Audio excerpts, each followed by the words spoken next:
Voilà, mesdames, messieurs. Ladies and gentlemen, good evening, ladies and gentlemen. Good evening. Welcome to the third conference of the 18th Wright Colloquium for Science. The room is full, which just goes to show how interested you are in these colloquia.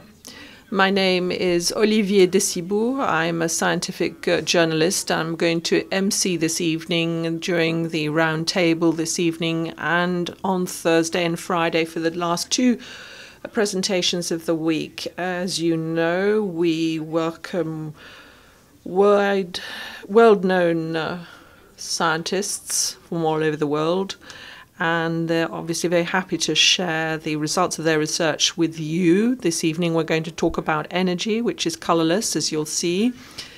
There is a common denominator to all the conferences this week, gravity, whereas this evening perhaps we are going to talk about anti-gravity, and you'll know more about this in a few seconds. So we'll listen to a presentation for 45 minutes in French, translated into English. For those who want to listen to English, please get a headset. And the round table will be in English because we'll have with us on stage the speaker for tomorrow evening. So again, we'll have an interdisciplinary discussion in English with translation into French, interpretation into French, and you can put your questions in French and in English.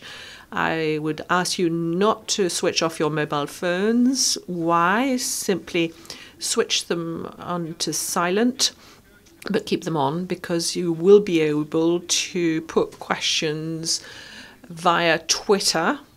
Apart from putting the questions live by using a microphone, Thierry Courvoisier, the president of the Wright Foundation, is going to field the questions, and this will be a possibility, an opportunity for those who are listening to us by web streaming to put questions via Twitter. As I said, it did work rather well the two previous evenings, so we're going to pursue the experiment, try it out. If you are getting frustrated because you haven't been given a mic, you have an additional opportunity to put a question.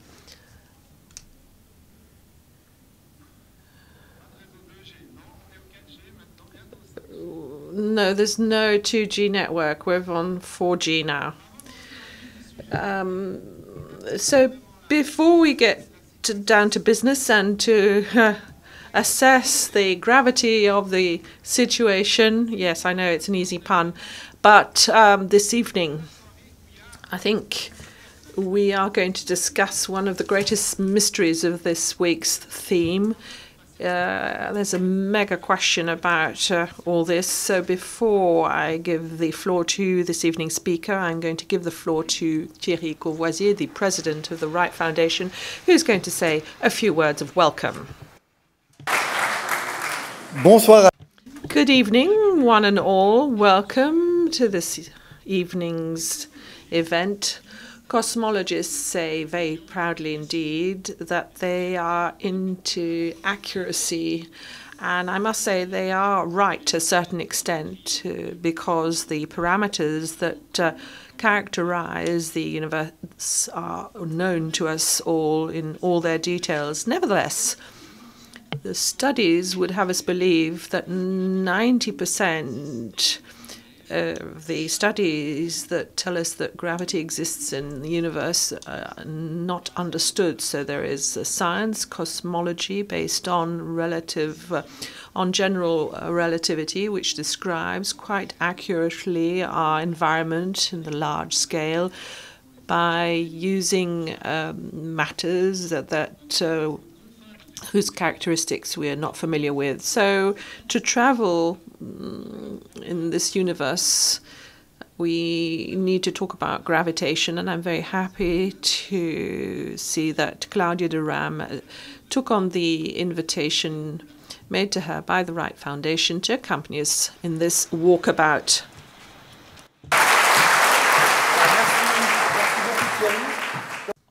Thank you, Thierry. So As per usual, somebody from the University of Geneva is going to introduce this evening's speaker, Wright, who teaches at the University of Geneva, is going to introduce the speaker for this evening. You have the floor, madam. Good evening. I'm very happy indeed to introduce Claudia Dirham. She's a Swiss national. She comes from across the lake in Lausanne. She spent 8 years as a child in Madagascar, and she started reading physics at the Polytechnic in Paris and then the Polytechnic in Lausanne. She left Switzerland and went off to read for her doctorate at Cambridge, and then did postdoctorate studies in Canada. She came back to Switzerland. She was assistant professor at the University of Geneva, and that was the opportunity that was given me to get to know her better and to learn that she's not only an extraordinary scientist, but a very pleasant and friendly personality, and I was very happy to work with her in a group. She obviously is very enthusiastic about all things to do with physics, and she dispensed her lectures on general relativity with a great deal of gusto, and I can call her a friend. Unfortunately, she went off again on her travels, and it was a bit complicated because we couldn't find work for her husband, so she went off to the United States of America, to Great Western, she as an assistant professor, and then she became an associate professor. And as of 2016, she's back in Europe. She teaches at the Imperial College in London, where she's a full-fledged professor. Her research is theoretical cosmology, and more specifically gravity theories or effective theories of fields, and she is well known for her theory on massive gravity.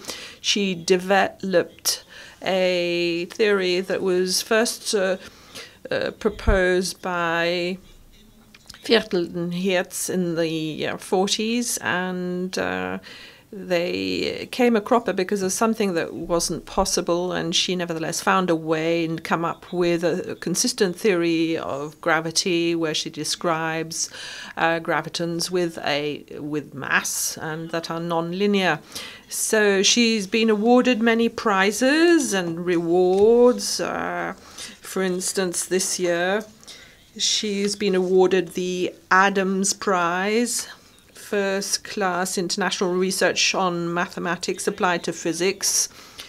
She was shortlisted for the Blavatnik Prize for young researchers, and she was always so given the Wolfson Prize, University Consolidated Grant, which is one of the most prestigious grants awarded in Europe. She is not only a well-known and successful researcher, she also has 3 little girls who I'm sure are going to become well-known researchers like her, like their mum. So, Claudia, you have the floor.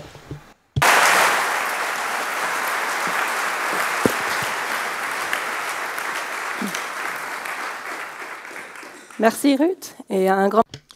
Thank you, and thank you for being here this evening. So, this evening we're off on our travels. I hope you've fastened your seatbelts. We're going to travel to the far side of the universe, and what's interesting is that we're going to start on this journey together, but we're not going to end the journey together. the final point. It's up to us, all of us, to find it. It could take us days, years, hundreds of years, but I'm sure we are going to get to where we're going at one point in time, perhaps not in our lifetime. So to travel in the universe is also to look at our past, and we'll start looking at a past which is not so far off, geographically speaking. This is a park in Cambridge. I don't know perhaps a lot about this park. It's an ordinary park, but for 700 years, since 1211, it was one of the places where there were a lot of people that would congregate every year. There was the Starbridge Fair, which took place in this part, and the famous visitors who came along. And in particular, in 1665, one of the persons who came along to this fair was Newton, who attended university just around the corner. So we're familiar with his work, and his work on apples that fall on the ground. This is how he understood and thought about the theory of gravity. It was the first time that there was a mathematical equation that was written about this phenomenon, and he made tremendous contributions to science. At this fair, he came upon the principles, Euclidean principles, which are the very basis of the theory of geometry and gravitation. The reason why I'm showing you this picture of Newton is that at this fair, that's where he bought his first prism, and it's thanks to his prism, Newton's prism, that he understood for the first time that light is a spectral superposition of waves at different frequencies, at different colors, and the way in which a prism functions, because it refracts the waves of light. Light travels in a vacuum at the speed of light,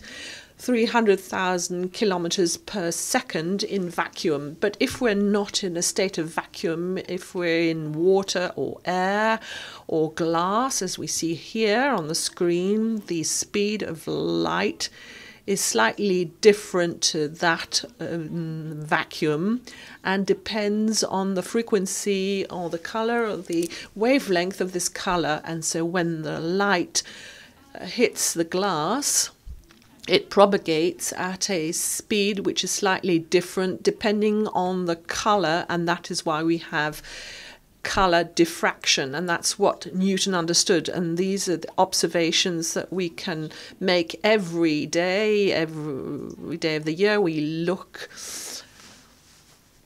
at this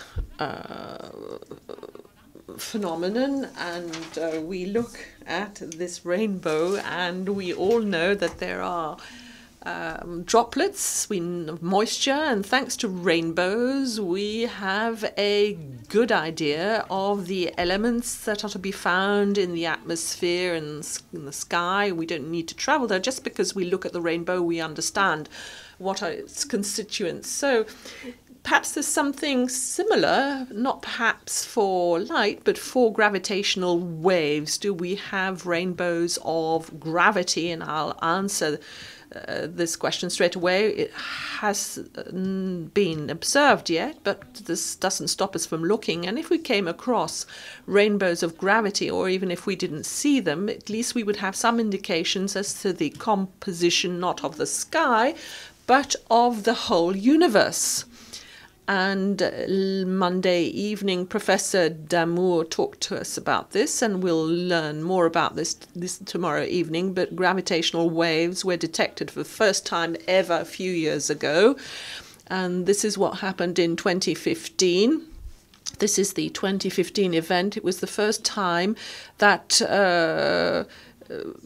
gravitational waves were detected live using interferometers. Now, these gravitational waves, to come to us, have traveled 100 light years, several billion light years, and they propagated on such distances. And when you look at their spectrum, if we understand whether there are gravity rainbows or if there's a change in their relation of dispersion, perhaps we could better understand the composition of the universe. And when you look at the universe on a large scale, on a huge scale, if we go beyond our galaxy, we see that the composition of the universe is very mysterious indeed.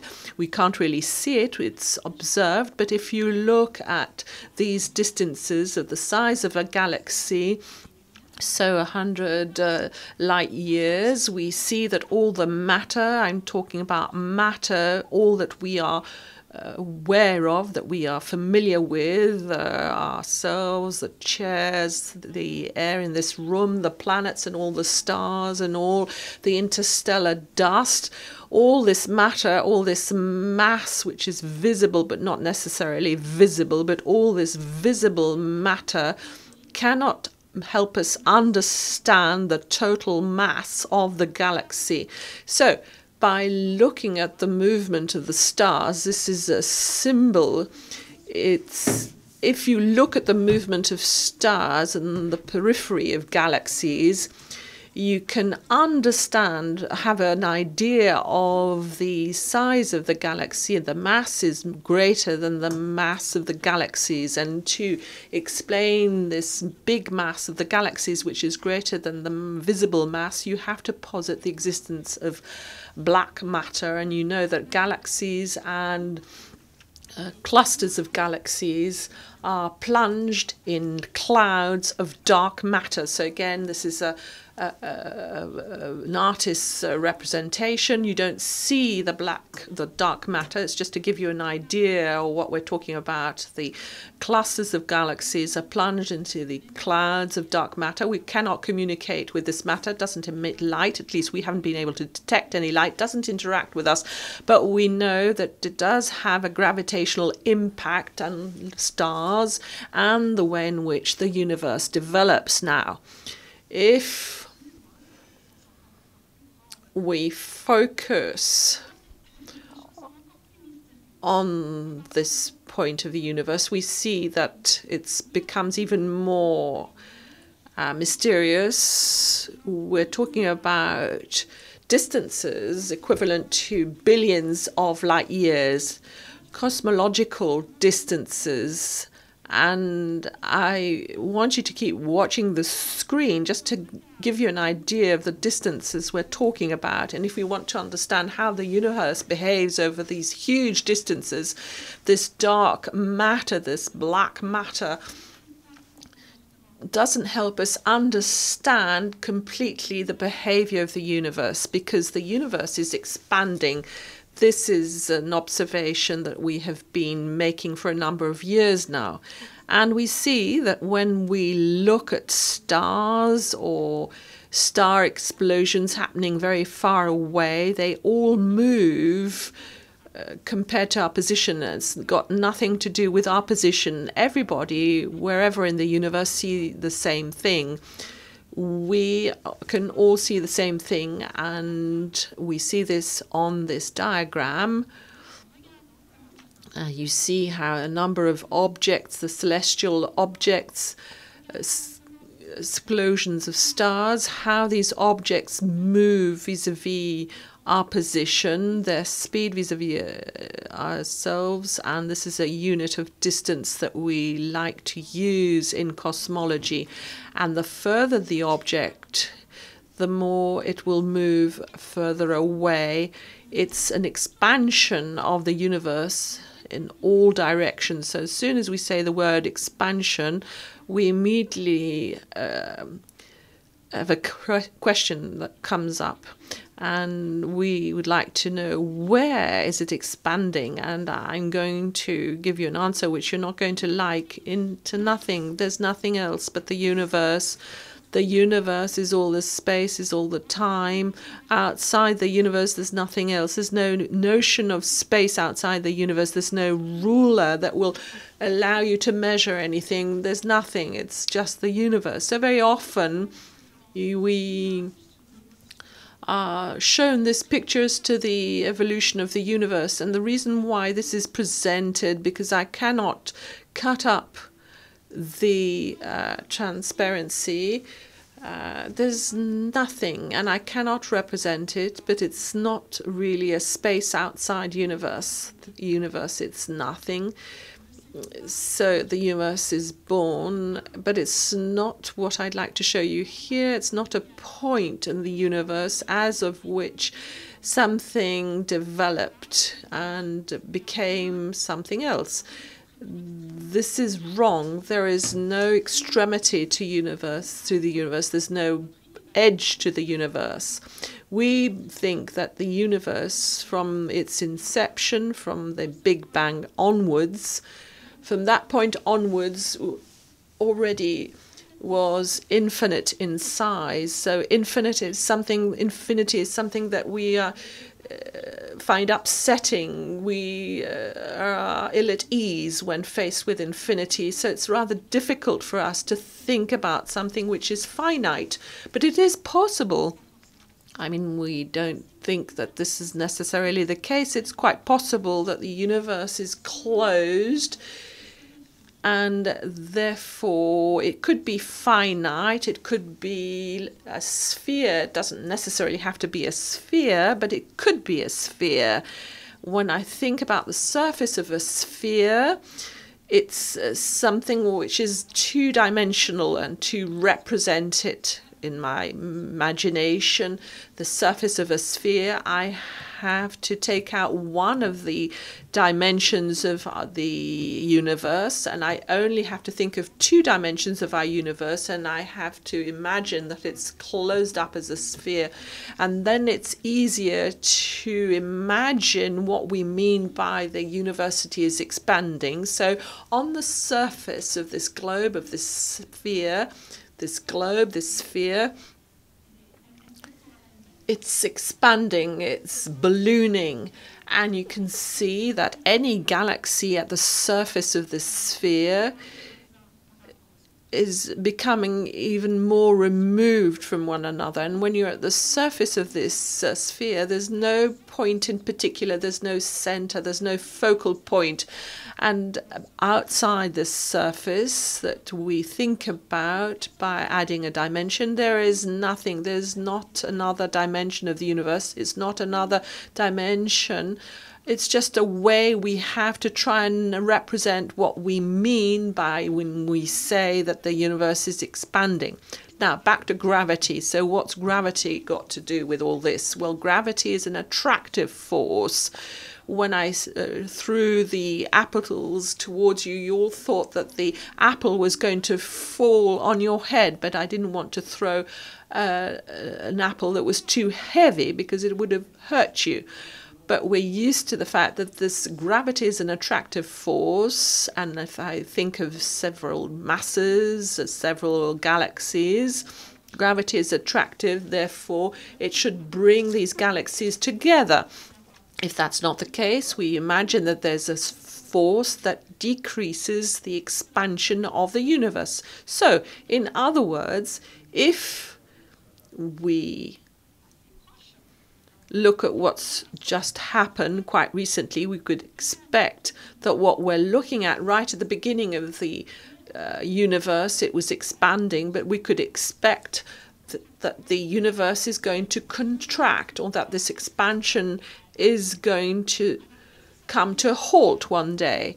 But what does this Hubble diagram mean? If we travel even further, greater distances, so this means looking more into the past, and if this expansion is diminished, this means that the objects in the past travel more quickly than the objects that are closer to us. So if we look at what's happening a long way away, we could expect that the speed of these objects vis-a-vis ourselves is greater than what is closer to us. So this is what we should expect to happen, but my colleagues can go and check what's happening with certain objects, and what they've observed is exactly the opposite. So This means that the objects that are further removed, that were in the past, they move away from us at a speed that's slightly slower than the speed we expected, and that's not a good sign. This means, in other words, that the expansion of the universe is not decreasing, it's increasing.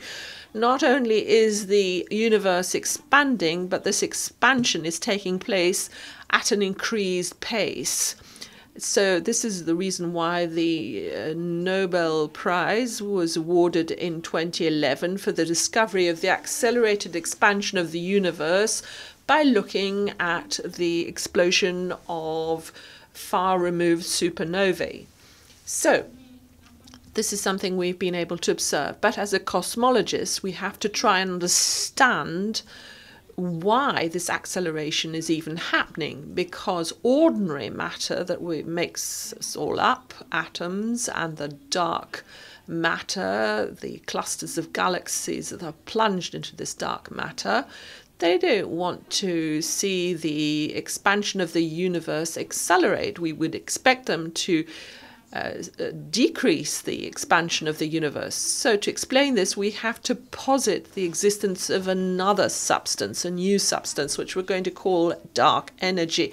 But when we call something by a word, doesn't mean that we understand. I could call it anything.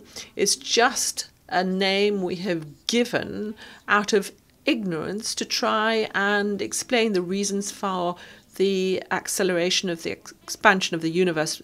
We know that we're not just talking about masses that exist locally, because this wouldn't lead to an acceleration of the expansion of the universe. This dark energy is no doubt some sort of substance in density, energy, density of mass, and it's constant or quasi-constant throughout the universe.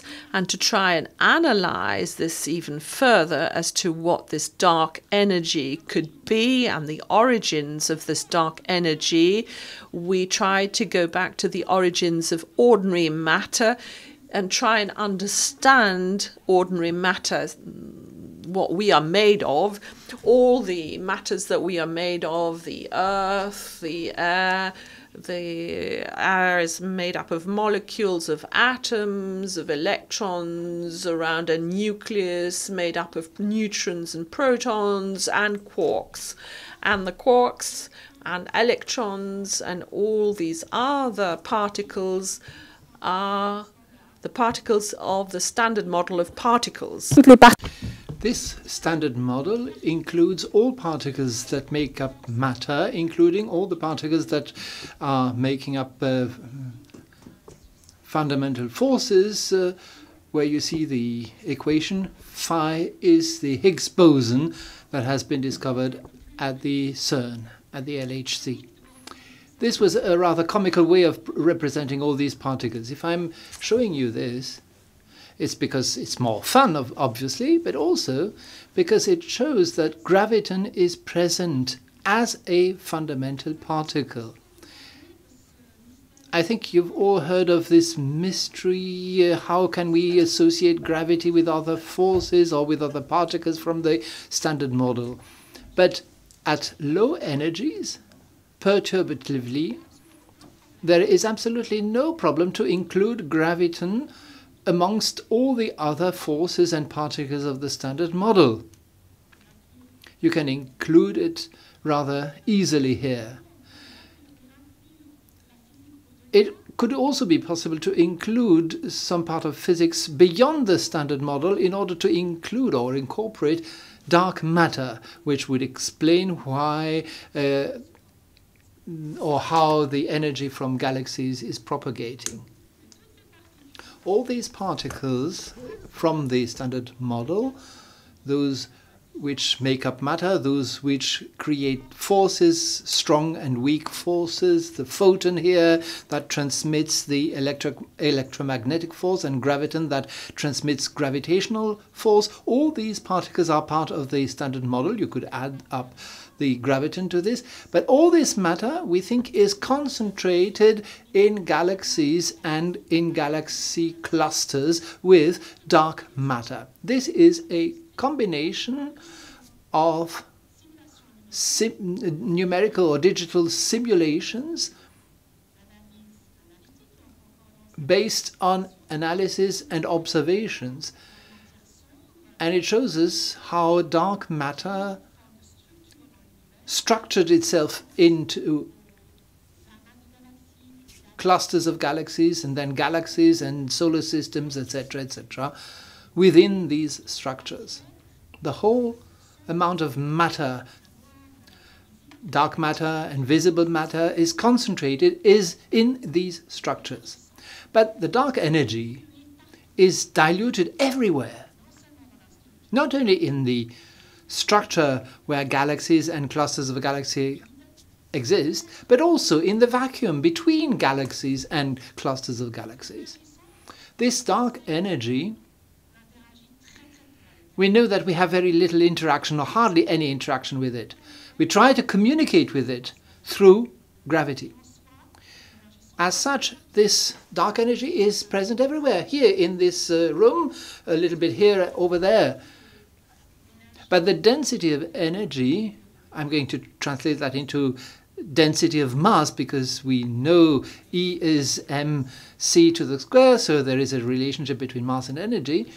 This density, relationship of density in dark energy at a local level, if I take 1 cubic meter, that kind of volume, if it was water, it would weigh a ton. But for dark energy, it weighs 10 to the minus 28 kilo. It's very, very small. It's tiny. It represents, it is as if it was the mass of an ant in the volume of a cube that has 10,000 kilometers per side, nearly the size of the Earth. This explains you why we could forget about dark energy. When we send rockets to the moon, there's no point in trying to incorporate the effect of dark energy on Earth, in the solar system, in the whole galaxy we are living in. Dark matter doesn't count really, but it is spread all over the whole universe with a rather constant rate of energy. And since it is present also in the vacuum, looking at what happens in the vacuum could give us an indication of what this dark energy could actually be. If you take off all the galaxies and if you zoom into the infinitely small of one part of the vacuum, even if I try to take everything off, take away all particles, matter, neutrinos and everything, there will still remain something that expresses itself in form of energy. Quantum fluctuations, which are present everywhere in the vacuum. Maybe you can't detect them through a machine, but they're still there. These fluctuations are quantum fluctuations that give the vacuum an energy. The vacuum is not empty. It is not devoid of energy. All the particles we've named earlier on have quantum fluctuations in the vacuum. The vacuum is not empty. Maybe you think I'm saying the same thing in a different way, but it's not true. Our idea of vacuum, of absence of particles, is not empty of energy. There still is energy in the vacuum through these quantum fluctuations. More than in the formulation of the standard model with all particles or waves associated or fields associated to particles, where you expect these quantum fluctuations of vacuum that would be present everywhere in the universe and would therefore have a constant density, that might give us a very natural explanation to the origin of dark energy. As a matter of fact, we have on the one side our cosmological observations that tell us that the universe is expanding. Not only it is expanding, but it is expanding at an accelerated rate. On the other hand, you have the standard model with the field theory, the quantum field theory, which tells us in the vacuum there should be quantum fluctuations leading to an energy with a nearly constant rate everywhere in the universe, and that might explain the accelerated expansion of the universe. For some of you, it may be too easy an explanation.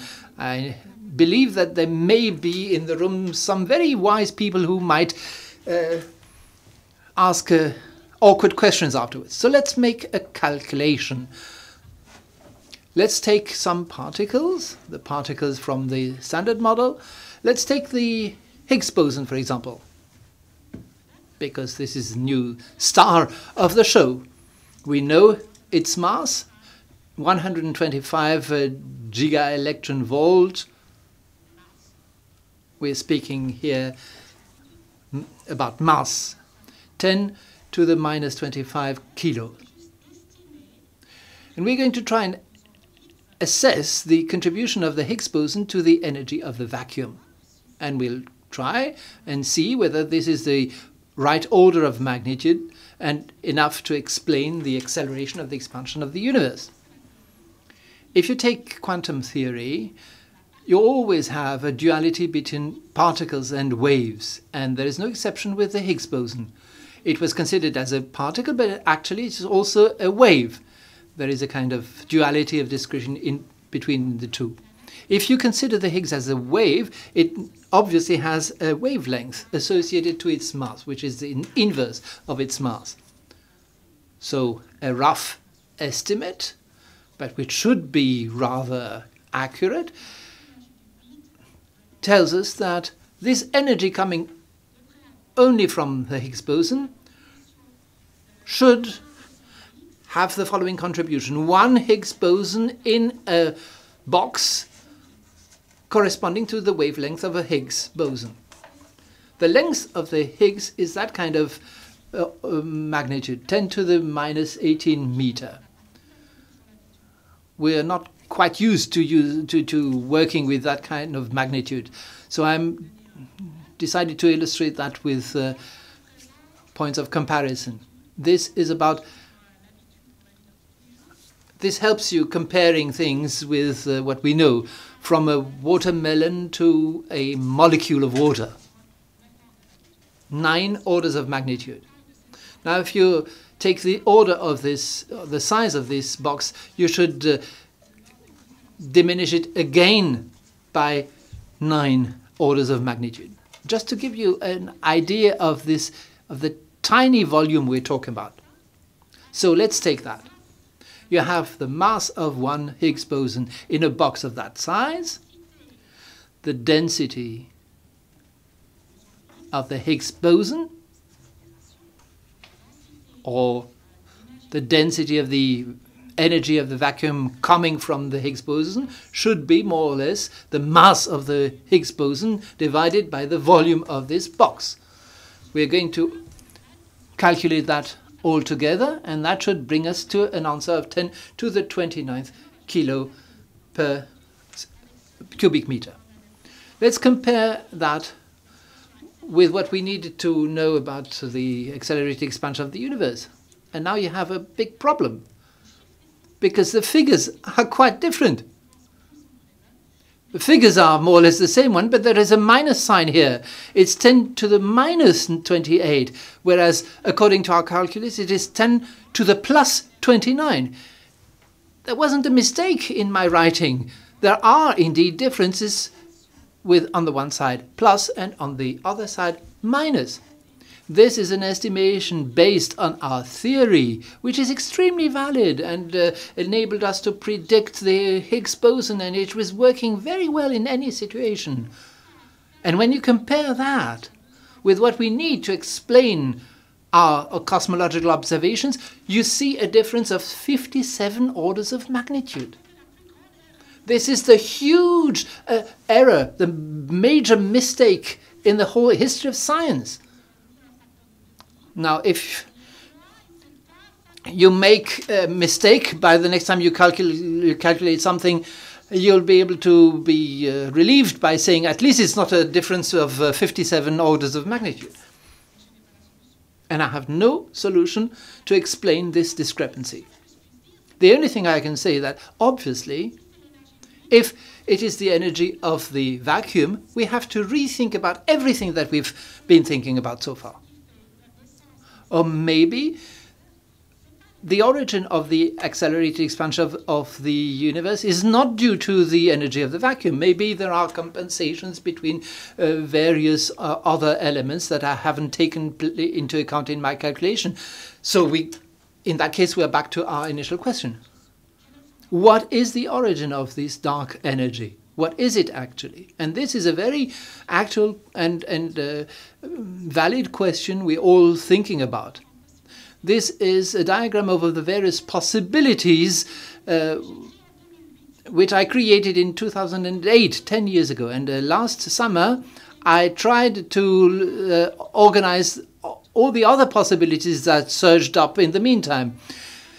Galileo, chameleons, membranes, multiverse, extra dimensions, everything is possible. We are full of ideas, actually. But what we need is to calm down, to come back to the origin, and to try and understand how it is possible to make a distinction between all these models. Is one of these models really enough to explain dark energy? And we're going to go back to our point of origin, this rainbow. Maybe this rainbow could give us ideas about what dark energy is or isn't. Because gravitational waves are propagating in the universe through mediums that may not have dark matter, but may have dark energy. If there is an interaction, even if tiny interaction between both, maybe we'll be able to detect that and observe it through appropriate means, through the the dispersion relationship of gravitational waves. In 2017, for the first time, we observed not only gravitational waves, but linked to them electromagnetic waves, light in other words. This was already mentioned on Monday, and maybe we're going to talk about that tomorrow again. But that had tremendous consequences, because from that point we were able to determine with an extreme accuracy the propagation, the velocity of propagation of gravitational waves. As you can see here, during the whole process of merger between two black holes, gravitational waves are created, and just after that, electromagnetic waves were also emitted. These were electromagnetic waves that have been observed a few days after the event, at frequencies that are slightly different from those that were observed or emitted earlier on. Of course, this is an artist's impression. It hasn't been seen with the naked eye. But these gravitational waves and electromagnetic waves traveled 10 to the 15 second lights. In other words, they took 10 to the 15 seconds to come to us. And yet, they arrived exactly at the same time as the first light signals, maybe with 2 seconds difference. And you can even understand these 2 seconds difference because light hasn't been emitted exactly at the same time as gravitational waves, which means that gravitational waves, even if they have a frequency that we have observed here in Hertz, which is extremely different from the one of light waves, both propagated exactly at the same speed than light, which means that dark energy, or at least at these frequencies, must be transparent vis-à-vis gravitational waves. Gravitational waves went through the whole cosmological medium. Despite the presence of gravitational waves, this dark energy affected in no way the gravitational waves that have been observed, which gives us an extremely precise indication on the diffraction index of dark energy for the frequencies that we have observed it at the LIGO laboratory. At these frequencies, we do have very accurate measurements of what could be the diffraction index of dark energy. This is at least a quantity or something that we know about dark energy. Now, in the future, we hope that other missions will be launched. LISA and PTA will enable us to measure or to observe gravitational waves at other frequencies. And according to the diffraction indexes that we might observe, maybe it will still be 1, maybe it will be different from 1, at least we'll be able to deduct from that how this dark energy interacts with gravity. To conclude, as I said earlier on, I have no solution to offer to you. We still do not know exactly what dark energy actually is. And it'll be probably up to you or to all of us to discover it one day. But thanks to gravitational waves, we have at least a much clearer idea of what energy isn't. And amongst all the models that I gave you earlier on, many have already been abandoned in order to explain the dark energy. And I'll conclude now with a quotation from Marie Curie, who said, "You don't have to fear anything in life, you just have to understand it." My homage is to Marie Curie because she is now 150 years of age. I suppose that you know who was Marie Curie. She was the first woman to be awarded a Nobel Prize in physics, the only amongst 3. The last woman who received the Nobel Prize was this year. And she was the only one to have received 2 Nobel Prizes, one in physics and one in chemistry. So happy birthday, Marie Curie.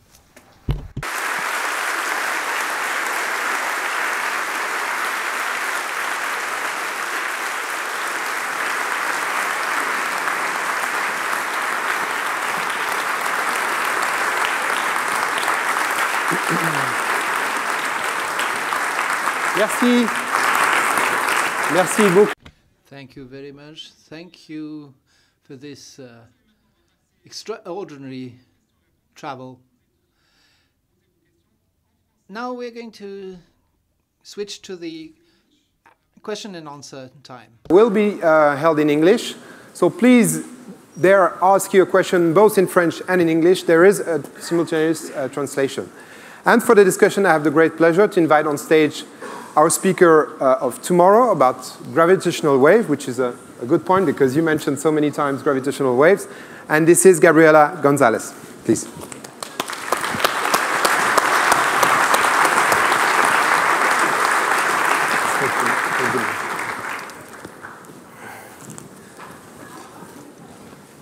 Is it possible to have some light in the room so that I can see the questions arising? Thank you.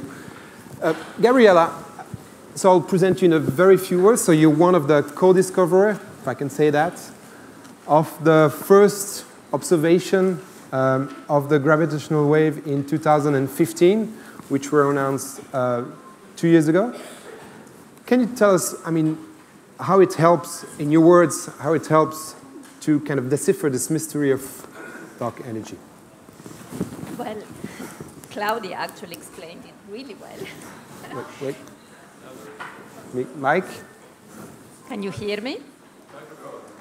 Can you hear me now? Yes. Yes. That sounded like a cell phone. advertisement. Claudia explained it really well. Actually, I don't know much about these predictions, but I'm with gravitational waves, with the observation of gravitational waves, excuse me, we are learning already a lot of things, like masses of black holes that we couldn't see before, learning that they are in pairs, learning where they are, and seeing a rainbow of gravitational waves to explain dark energy, seeing how they propagate through space at different speeds, it's something that we would love to do. I think it's going to take a little while, though. Claudia mentioned the vacuum energy. So we have, in a way, to imagine particles popping out of the vacuum and then disappearing again into the vacuum, right? Is that creating gravitational waves so that we can maybe see them sometimes? You're getting into very dangerous territory. In principle, yes, because in principle, all you need to produce gravitational waves are masses that are not in a spherically symmetric configuration that are accelerating. And particles and antiparticles being created and annihilating themselves do that. However, you are at an energy level where classical theory of relativity, Einstein's theory of relativity, breaks down. So you cannot really apply to phenomena at that energy scale, at that length scale. We need, and there are many people working on unifying, having a theory that explains both the quantum phenomena and the gravitational phenomena. And there are a few predictions out there, but we don't have a way to test them yet. So we need more experiments, or we need predictions that we can test. Claudia, there's something you didn't mention at all during the presentation, and this is the so-called cosmological constant. This is a term that Einstein added to its equation at the time because he was, disturbed. He added this term to have a kind of static universe. And this cosmological constant is often linked to dark energy. Can you explain how and why? So this vacuum energy is a cosmological constant. It is exactly a cosmological constant. I didn't use the term cosmological constant, but it is the most likely, the most natural explanation to dark energy. It would be just vacuum energy is a natural candidate for the cosmological constant. What's interesting indeed, that Einstein put the cosmological constant as a term that one can put in Einstein's equations for relativity. And at the time, the reason he introduced it was because observations were there was no observation of the expansion of the universe. At the time, people thought that the universe was static. But he could understand that there was all this stuff present in the universe, there's galaxies and everything, all the stars. And he understood that this would make the universe evolve. And therefore, he thought, well, if I add the cosmological constant at the time, that could possibly make the universe being static, compensate all the stuff present in the universe and keep it static. But in reality, while in principle you could find a solution for which the universe would be static in the presence of a cosmological constant, it's not a stable solution, in the sense that if you have found this static solution, you add just a tiny little bit more stuff, and then the universe collapses. You add just a tiny bit more cosmological constant, and then the universe expands and actually accelerates. So it's not actually a stable solution, and he removed it. Mm-hmm. Since the observation of the accelerated expansion of the universe, then people have put it back on. But putting a term in your equation is not a physical explanation of what's going on. Putting something there doesn't mean that you understand what it is. It is something a priori we can put, but it has the same cosmological constant problem as the vacuum energy has. This vacuum energy is what contributes to this cosmological constant. And if we expect it to be huge when we observe it to be extremely small, it doesn't match the observation. So we need to explain why the cosmological constant is so small when it has contributions feeding into it, which are the ones from vacuum energy, which are large, huge. Mm-hmm. So that's the cosmological constant problem, which is the reason why people have explored alternatives to just having a cosmological constant. So let's come to this point. But before that, let's come back to this huge discrepancy. You mentioned a factor of a power of 57, right? Mm-hmm. I read many times 120. Yes, yeah. What's the right one? And how first So, and then how do you deal in your formulas, in your equations, with such a big problem? So I've given you the conservative estimation. I've given you the estimation with just stuff that we do know. We do know that the Higgs boson is present. We do know its mass. We do know its quantum wavelength. So these are all things, solid physics. And that gives you 56 or 57 orders of magnitude discrepancy. Now, in principle, you can imagine that there's physics beyond the standard model, and there'll be physics and particles possibly with masses all the way up to the Planck scale, which is the scale of gravity, which is the largest possible scale we can trust gravity in its current stage. So we can imagine that if we consider the contribution from all of this stuff all the way to the Planck scale, then that would lead to a contribution to the cosmological constant, which is actually 120 orders of magnitude discrepancy compared to what observations tell you. So this 120 orders of magnitude is probably what we usually hear. And I would say that that's maybe putting it a little bit too far, because I don't know that we should really go all the way up to the Planck scale. If I just trust what I know there's already a huge discrepancy. And that's the 56 orders of magnitude. And mathematically speaking, how do you deal with this? I mean, you just put one number and then you try again with another number in your equations? How do you do that? I mean, mathematically, what you can do is simply say, well, actually, this is 0. Maybe there's a symmetry that sets it to be 0.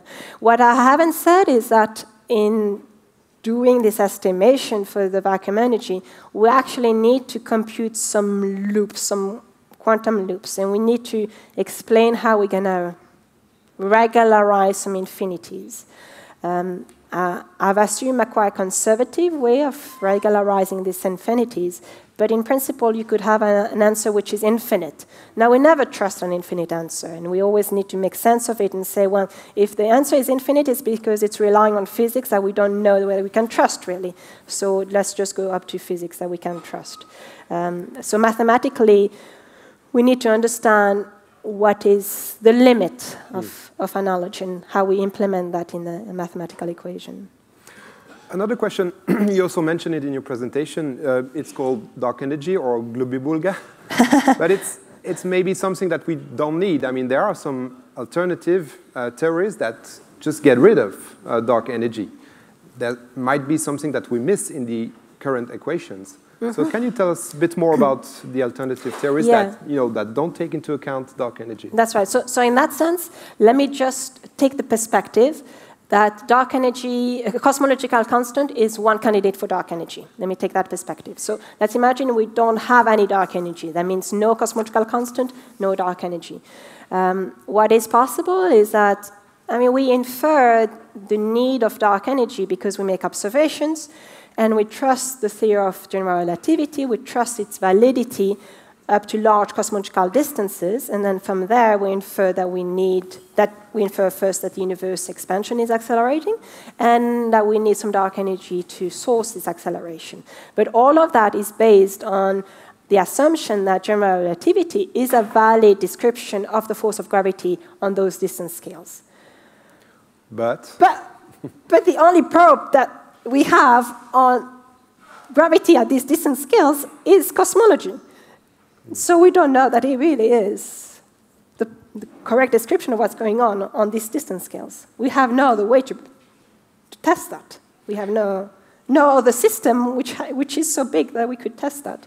So maybe the force of gravity is not following quite precisely that of general relativity on those distances. And maybe that can alleviate or completely get rid of the need of dark energy. That's a possibility. And you also said it, through or thanks to the gravitational wave, you can constrain or eliminate some of those alternative theories. So in a way, your field helps a lot what the theoreticians are doing. Well, of course, my field on gravitational waves has a lot to do with believing, but also testing Einstein's theory of general relativity. And there are many tests, there are many experiments that are dedicated to test the theory. In general, people like us and people like the ones who were measuring the expansion of the universe, we believe the theory, and then we believe the predictions of the theory, but then we compare them with the data. And that's what happened with the expansion of the universe. It just didn't agree with the data. It was accelerating. It wasn't slowing down.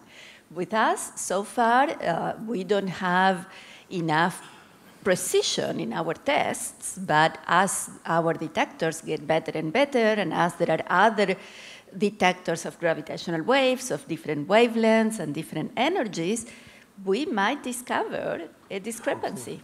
And that will be a clue. It probably will not give an answer to what is the real theory, but it will give us a clue to look for a better theory.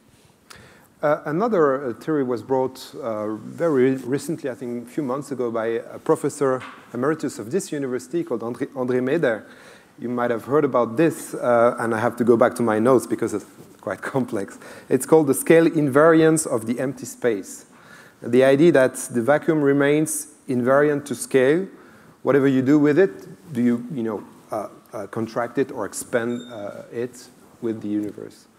It made some noise last year. I was criticized as well. What do you think of it? Have you heard about this, and what do you think Yes, of it? I heard about it. I think it was a year ago, right? Oh, okay. Yeah.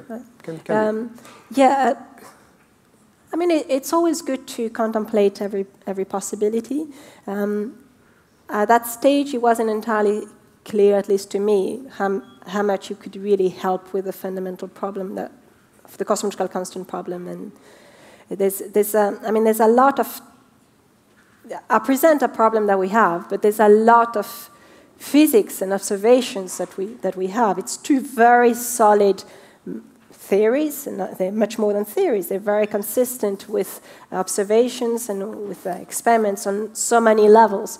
So while I present many different models, and there are always some that come up, we have to be extremely careful in making sure that they are entirely consistent with everything that we do know.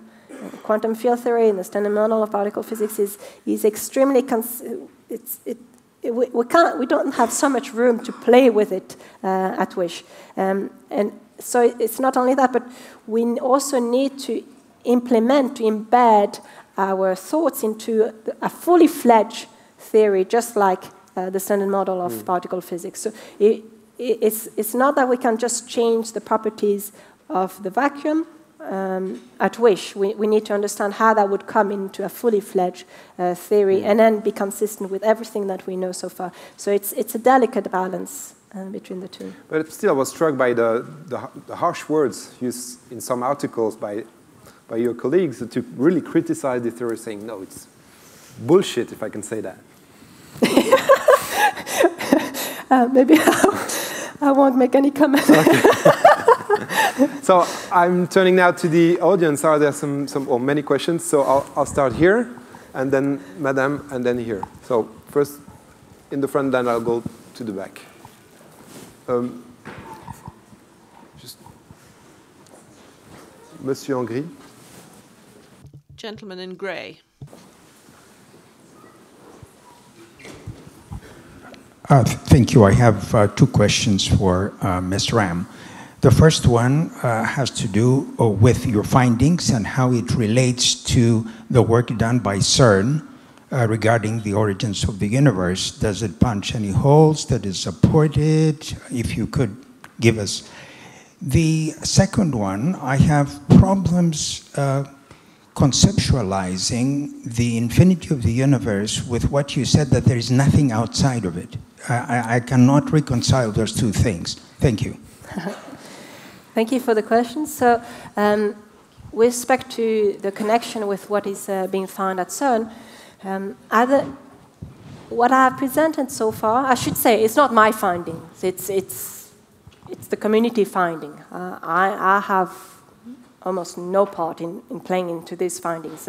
The finding that the universe expansion is accelerating is that of my colleagues, is not mine. And the cosmological constant problem or the vacuum energy problem has been formulated not by me, but by others. So my contribution is in working towards trying to understand them.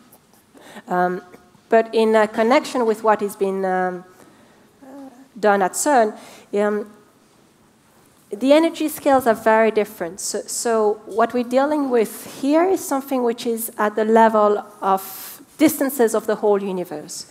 So in terms, if we want to translate that in terms of energy scales, it's extremely low energy scales.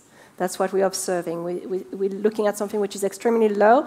And the amount of vacuum energy that we need to have, as I explained, on our everyday life already is extremely low. So compared to CERN energy level is extremely low. It's not something that will interfere with CERN experiments at all. What's going on at CERN is very high energy experiments. So it's, they are complementary and they're completely consistent with one another. What CERN does is more related to quantum field theory, to the standard model of particle physics, and gives us an understanding of the description of the particles and as waves, really as we call them fields, and how we can think of the quantum corrections given by them. And our understanding of that is completely, absolutely consistent with what is done and needed to be done at CERN. People look at the quantum loops at CERN, they have to compute it to a very high accuracy, to a high number of loops, and it's all, our understanding is exactly on the same page, so it's all consistent. With respect to the second question, the limit the of nothing, yes, you know. This is counterintuitive, but it doesn't make it wrong. We are not meant necessarily to be able to picture that. We're not very comfortable with dealing with infinities. But it doesn't mean that the universe has to be finite. It doesn't necessarily mean that. So, I mean, there is our issue with conceptualizing it, and then there is nature. And certainly what nature doesn't care about how we think of it. However, if it's too hard for us to think of having the universe infinite, it is not completely inconceivable that it is actually closed. And maybe that's simpler, or not simpler, but it's something that we can conceive, having a universe being closed, and then it would have a finite volume of that closed surface, or 3D surface. That's a possibility. Observations don't seem to be going to that direction. It doesn't seem like the universe is necessarily closed. It could be spatially flat or spatially open, which would mean that it would actually be infinite. So the universe is infinite. It's possible that the universe is infinite in size, but we still talk about the volume of the universe. We still talk about the size of the universe. I keep talking about the cosmological scales of the size of the universe. What I mean by that is the observable universe. Because the universe expansion is accelerating, there's objects which are very far away from us that are moving so fast away from us that the light that they emit, they will never be able to reach us, and so it will be unobservable from us. So in this sense, this universe has an observable edge. But it doesn't mean that there's anything physical there. The observable universe for me and for you is slightly different. That's right. But yet, what we both observe in any direction is hopefully exactly the same. I have to say myself that, of course, we all struggled with this. I think we all, when we first learned about these concepts, we struggled. But after thinking about it, I think it is now, for me, a lot more difficult to imagine an edge to the universe, because then what is the rest? The universe is everything, so it does not have an edge. And that, to me, is more natural. Whether it's finite or infinite, that we need observations, and that is still difficult to conceptualize if it is infinite. But having an edge, I think it's almost like thinking about the flat Earth as a finite, a finite flat Earth on 4 turtles. You could imagine an infinite flat Earth, but edges, I think that's the unnatural concept. There was one question here. Bonjour. Good evening. It's not really a question, but to come back to the edges of the universe, the extremities of the universe that we were currently discussing. So we know that the universe is going round, okay? It goes round, okay? We agree? It does go round? So it goes round something. I'm not going to go into details. Perhaps later on we could do this in private. But the speed of light is a constant, right? So if the universe is expanding and the edges are turning at the speed of light, because that's maximum speed, you understand where I'm going with this? And what is your question? No, I have several questions. Yes, but come up with the first one. It's not really a question, it's a thought process. So the universe is going round, so it's a sphere. We agree? There's a center. We agree? Well, is the universe going round? It's very interesting. Perhaps we could listen to what the ladies have to say. Yes, but the horizon of the universe, if the universe turns and it's expanding, I don't want to monopolize the microphone, but let's say the universe is expanding, okay? Yes, yes, we agree. So it consumes energy, so its gravitational field is expanding and it's going round at the speed of light. You see where I'm going with this? Yes, but could tell us where we're going with this. Do you understand what I'm saying, Claudia? Do you understand? Does the universe go round? Yes. Perhaps we could listen to what the speakers have to say. I don't understand when you say the universe is going round. What do you mean by that?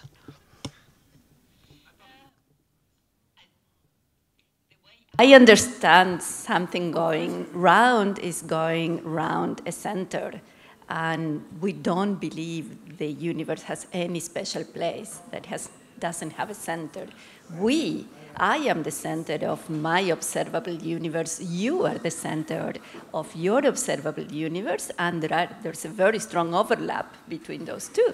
But neither you nor I are the center of the universe. Je propose de continuer cette discussion tout à l'heure. I suggest you continue discussion earlier on. Later on, there's another question at the front of the room and the second row, lady third row, sorry. And then we'll switch to Twitter questions, it would seem. Conference. Pendant longtemps, les particles virtual. For a long time, virtual particles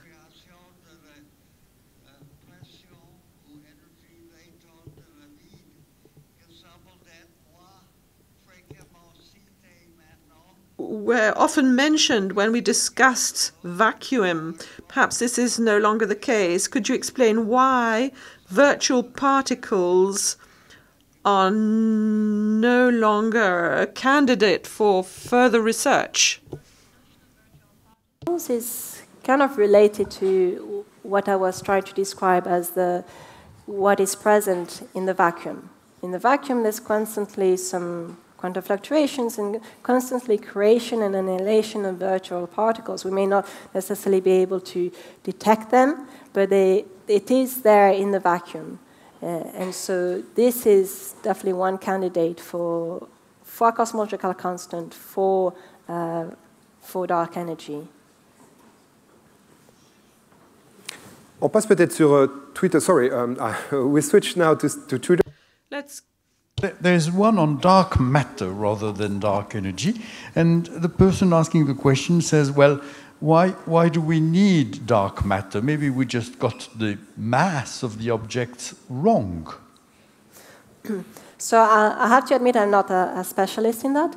I have given what is one of the most intuitive way to think of why we should have dark matter. La matière noire. So we can account for all the visible mass. So there's all the luminous mass, and we can account for even black holes. We can account for the dust present in the galaxies. And none of that it's not that one person made a calculation and got it wrong. There's also different ways to account for all of this standard luminous mass. Doesn't account for the gravitational mass that stars on the edge of galaxies see.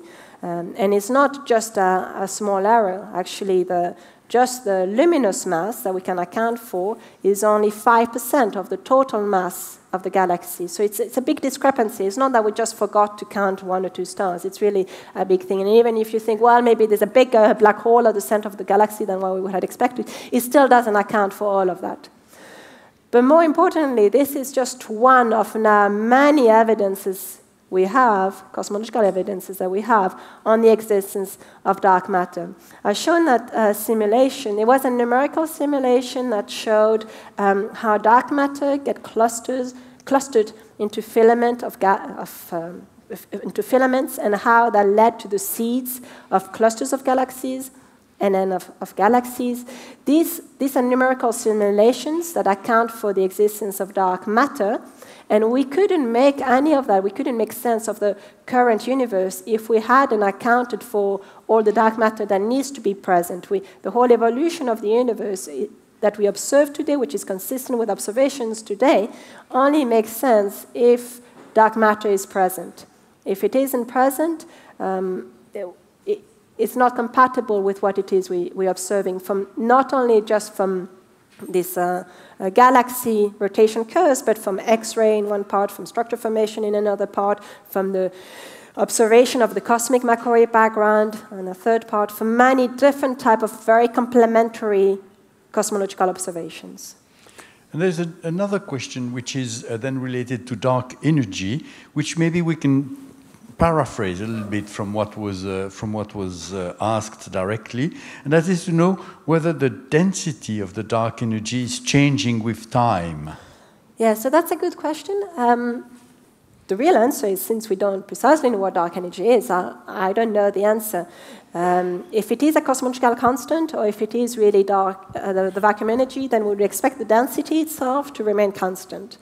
But if it is a different type of dark energy, then the density could itself slightly decay in time. That's possible. In principle, we could conceive the fact that the density could increase in time.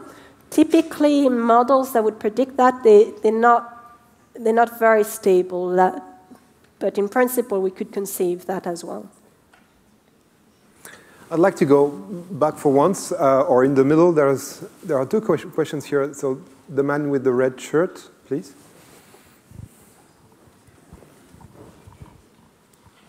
I would have a question to both panelists.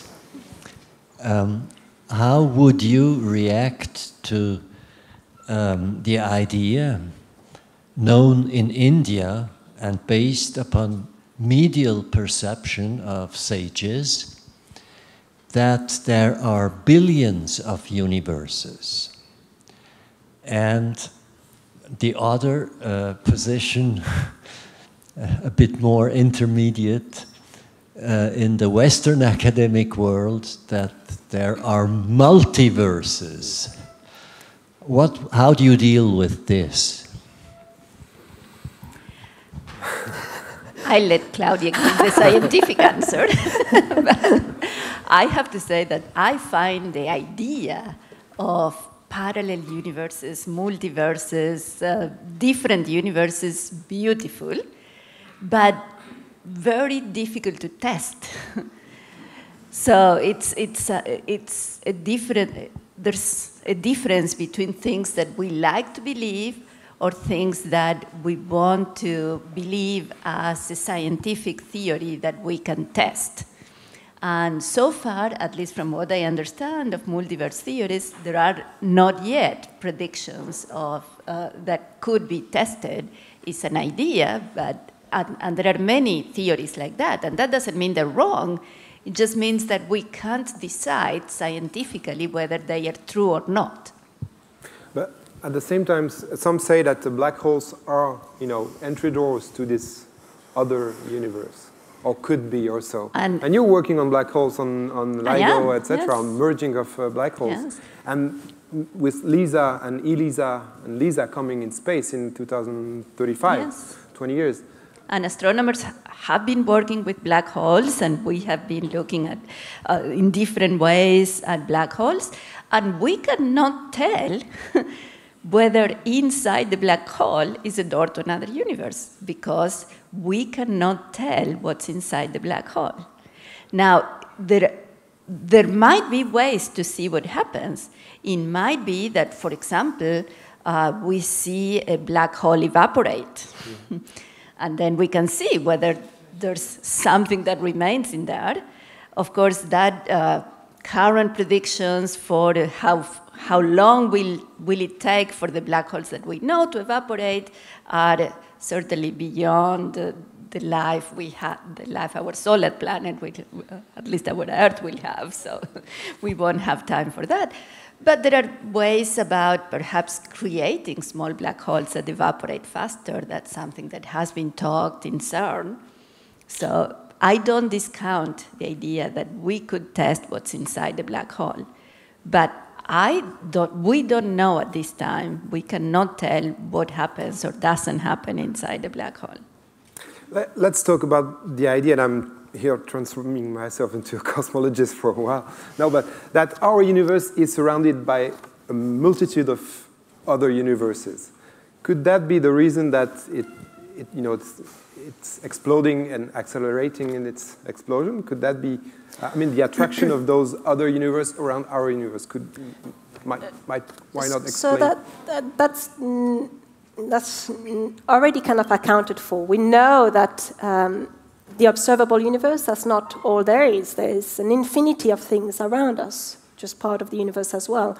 So that's already accounted in understanding the expansion of the universe. It doesn't account that this expansion should be accelerating, because you can think of it more locally, that if you have something very far away from you, it's not going to have a huge effect to you.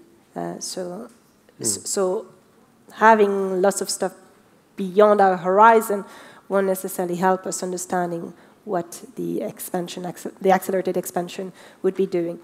There are some notion of entropic principle, where the only reason why this cosmological constant, we're trying to find some alternatives, is because its natural, what I would call natural value or natural contribution for vacuum energy, is so much larger than what it is observed. And there's some thought formulated along the lines that maybe it doesn't even need to be multiverses, but maybe there's different phases in our universe, or maybe there are multiverses and that take just different realizations, and we just happen to be in a realization of the universe where the bottom line is that the cosmological constant or the dark energy is small, and if it hadn't been small, then we wouldn't have been here to observe it and to ask ourselves this question.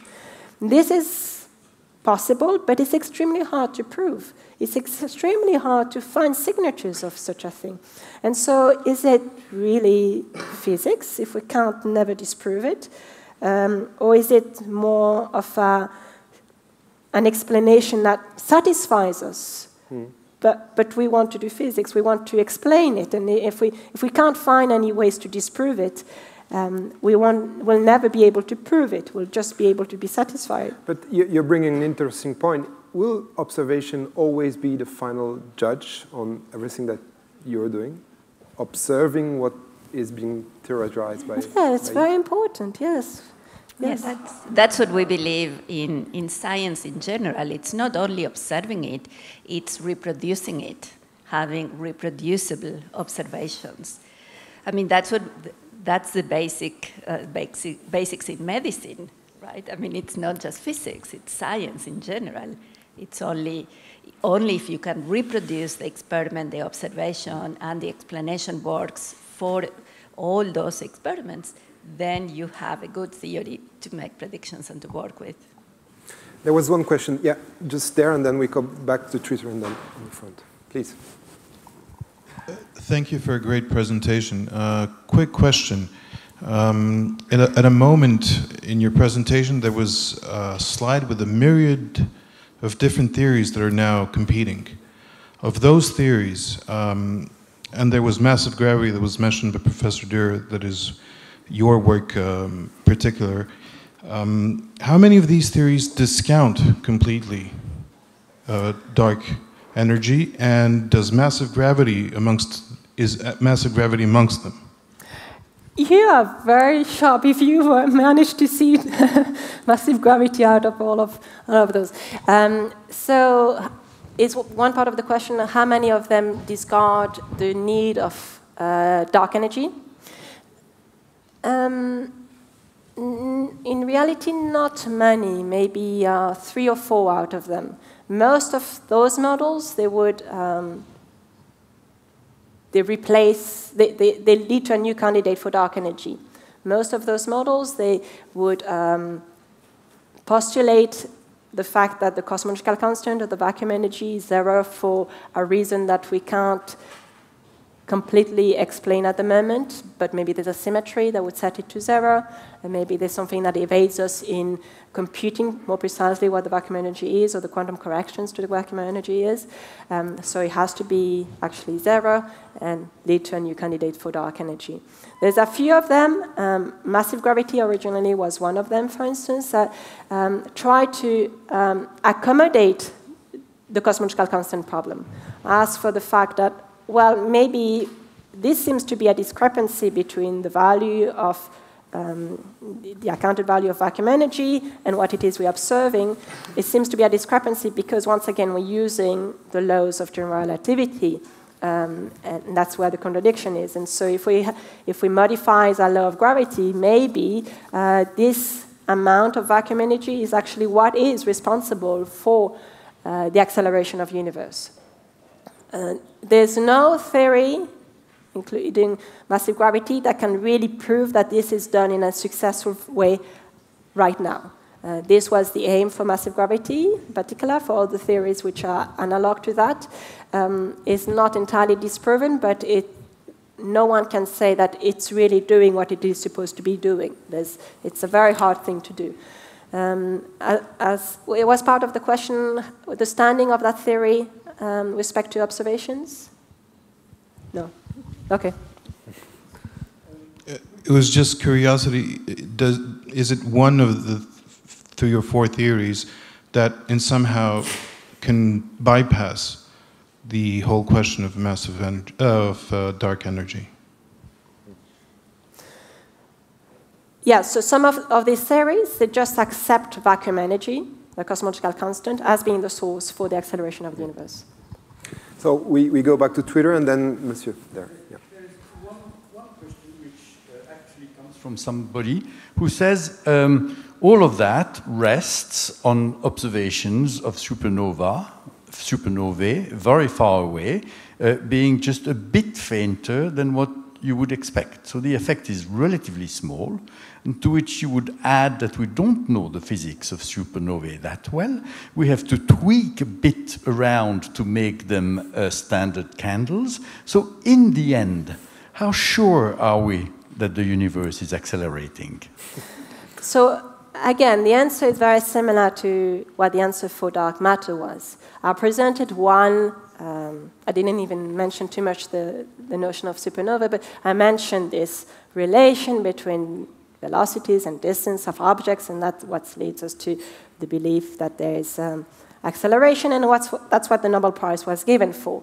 But it was really given for recently, and not when it was first discovered, because in the meantime, there's been so many other cosmological observations that all really converge to precisely the same observation than what, to the fact that the universe is accelerating, and that they rely on very different physics, on very different distance scales, again, from the cosmic microwave background, from structural formation, from very different baryonic acoustic oscillation, which is very different independent physics from different teams, but I would rely on independent physics that all converge to precisely the same thing.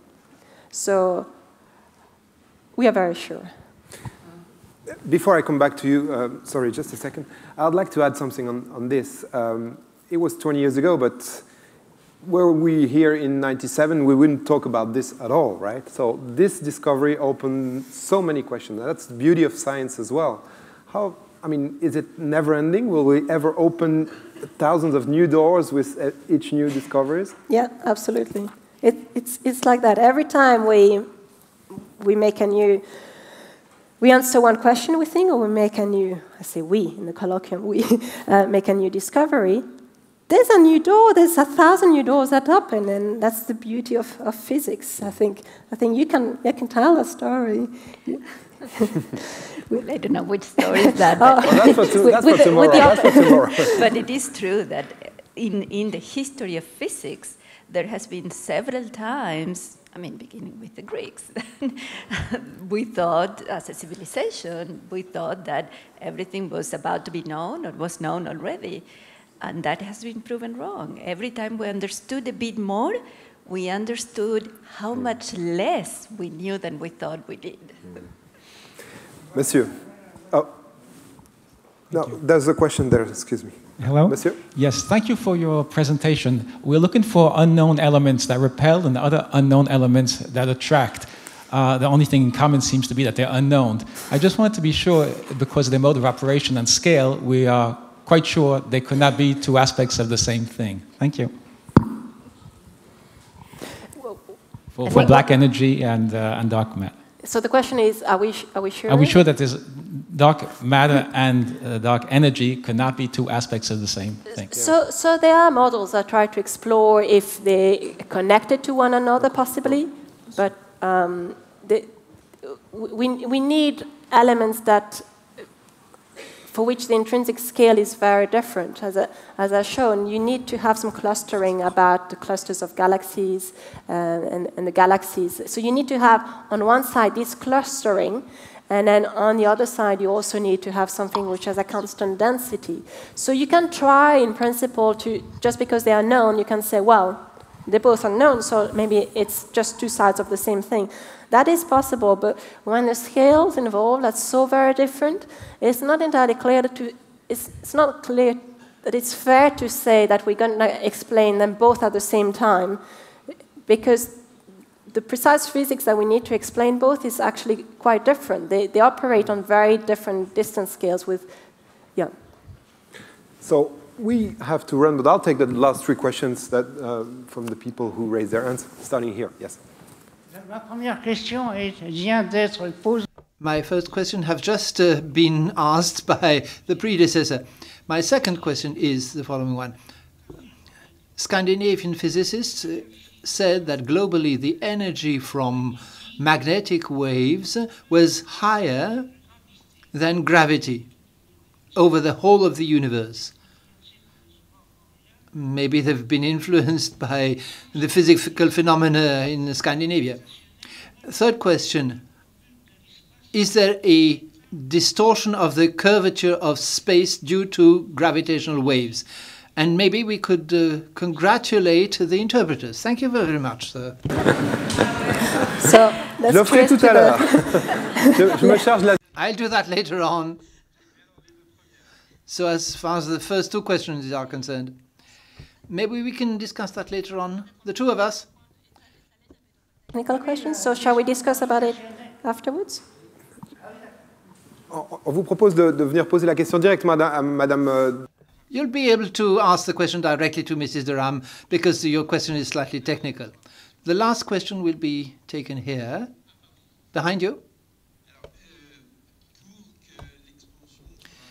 In order for the expansion to be continued and accelerated, you need ever more energy if you want to be able to throw away your watermelons and your apples.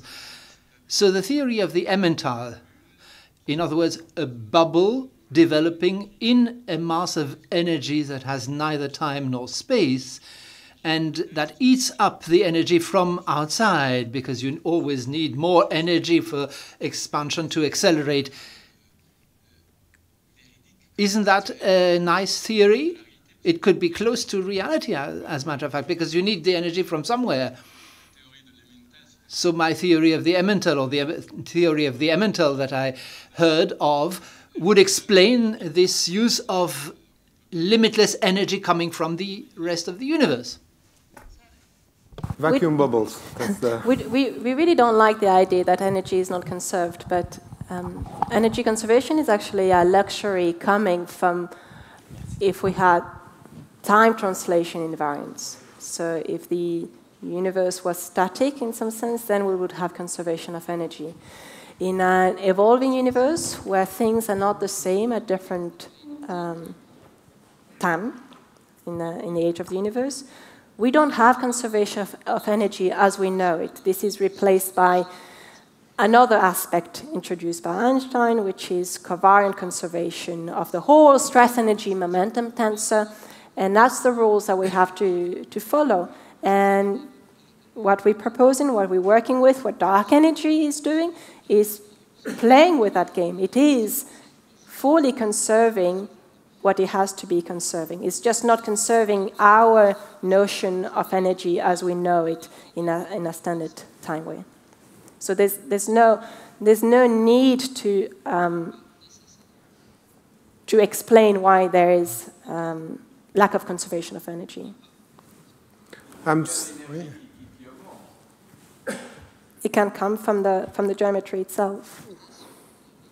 I'm sorry, I'm going to take the last question. Time is running really late, and the last question was there. Yes. Merci. Thank you very much to both of you for your extremely interesting and full explanations. My question is about charged particles. Electrically charged particles create an electromagnetic field. And it was very often mentioned that that would be Higgs field. So does the Higgs really exist? Wouldn't it be possible that dark matter is explained by the Higgs field? And dark energy or dark matter? At the moment, we see no interactions at the level which we're working. It's not the Higgs boson is interacting far too much with the particles that we know to explain dark matter. Dark matter it shouldn't interact too much with itself even, so it's mainly interacting gravitationally. So the Higgs boson cannot accommodate for dark matter. And now it's possible that there could be some very weak interactions between dark matter and the Higgs boson, but these have not been observed at the moment. So, as you know, I like to end those colloquium by a quote. And when looking for a quote for tonight, I typed many names. And when I typed Stephen Hawking just by hazard, he didn't have a quote on black holes, his main subject of work. The quote I found of Stephen Hawking, late Stephen Hawking, was this one: "The missing link in cosmology is the nature of dark matter and dark energy." So is that really the one link that we're looking for that could explain? At the moment, that's the open question. But once we answer that question, we're sure there'll be other ones that will come up. You? I have to say that when I was studying in college, I first learned about the dark matter problem. And I said, well, I mean, science progresses so fast, but that by the time I am a grown-up, I will probably know about that. And now we have more mysteries. So I don't think we can predict when the answers are found. Thank you very much for this nice discussion. I think a big round of applause.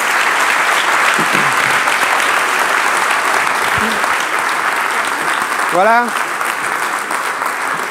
Il me reste à, encore une fois, remercier toutes les personnes qui ont organisé ce colloque. Et cette fois, c'est vrai, les interprètes qui sont là-haut, qui font un gros travail.